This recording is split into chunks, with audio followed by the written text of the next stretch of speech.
Kumusta po ang lahat mga kapares? For today's video ay maghahanda na naman tayo ng ating lulutuin ngayong pananghalian. At ang lulutuin po natin dyan, nabili po natin. Meron po tayong bisugo, meron tayong bok choy, meron din tayong kamatis. At ito na nga po, naghihiwa na tayo ng ating aromatics na sibuyas. At meron din po tayong luya. Kaya shoutout po sa lahat po ng mga nagluluto na ngayong tanghalian. At sa ating mga followers at subscribers natin sa YouTube channel. Kaya habang naghihiwa-hiwa tayo ay sinamahan na natin ng pagpiprito ng ating isda. Ang gusto ko dito ay yung tostado. At pagkatapos nga yan ay sinunod na nating hiwain ang ating kamatis. At buti na lang bumaba na ang presyo ng kilo ng ating kamatis. Kaya ito, nagyabang tayo, bumili tayo ng mas maraming kamatis para mas masarap. At sa pagpapatuloy nga ng ating paghihiwa ng kamatis ay kumustahin naman natin ang ating pinipritong isda. Dahil matapos niyan sa pinagprituhan ng ating isda at dito na rin natin ginisa ang ating sibuyas pati na rin ang luya na aromatics natin at sinangkot siya natin at nilagay na rin natin yung kamatis at palalambutin natin yan mga kapares. At kapag malambot na ay pwede na nating ilagay ang ating tubig at naglagay din tayo ng asin at pati na rin ang pamintang durog. At konting halo-halo lang at tatakpan natin hanggang sa kumulo at maglagay din tayo ng asukal at diretso na nating ilagay yung ating pritong bisugo at ayusin lang natin yan. Sunod na rin natin ang ating bok choy. Ayan. Tapos tatakpan din po natin yan. Antayin lang natin yung kumulo. After niyang kumulo mga kapares ay ilagay na natin ang ating binating itlog at maglagay rin tayo dyan ng siling haba at pakukuluin lang natin ng ilang minuto at ito na, luto na ang ating sarsyadong bisugo. At luto na po yung ating sarsyadong bisugo. Kain po tayo mga kapares. Baka maisip nyo rin magluto nito ha. Lagyan natin ng bok choy. Kain na po, papasok na naman tayong trabaho kaya magmamadali na naman. Sarap. Ito. Ano natin?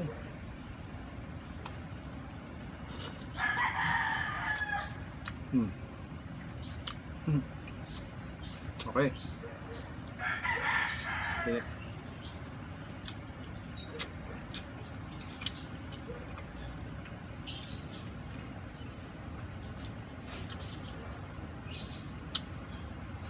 $400 plus pala yung ano, yung kilo ng bisugo.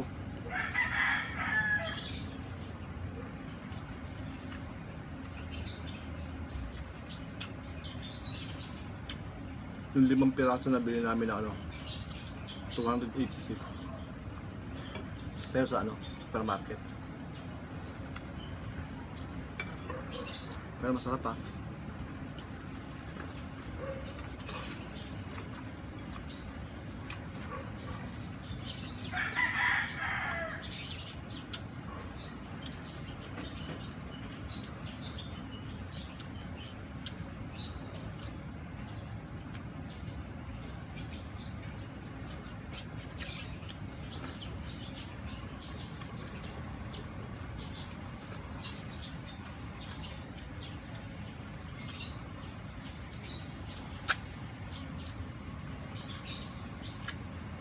Dessert natin saba.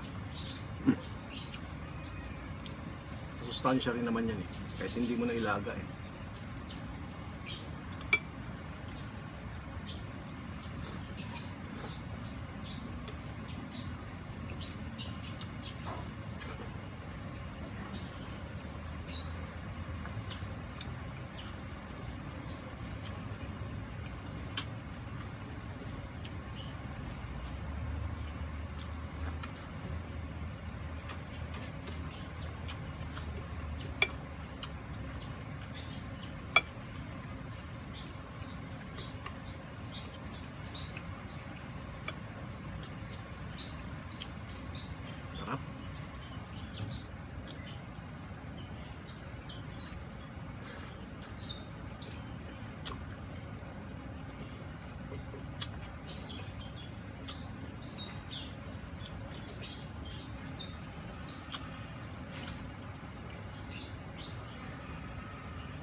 Yung mga kapares, ano bang gusto nyo luto sa bisugo, paki-comment nyo lang po.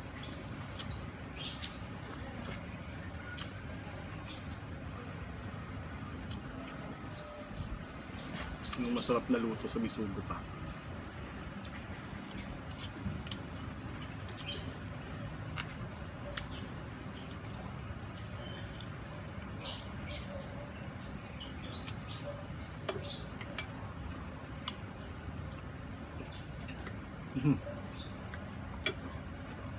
Tinik.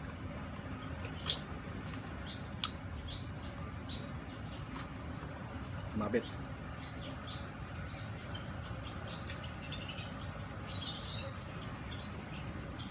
Sumabit.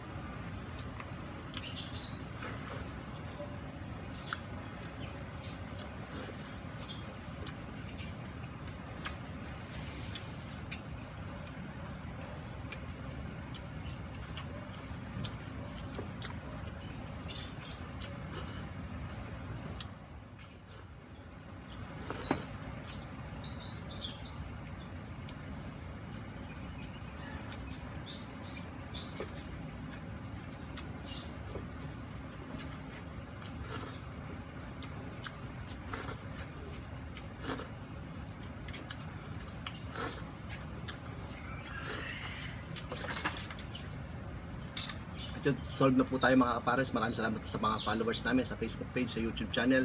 Sa mga nag-share po ng aming mga video, maraming salamat po.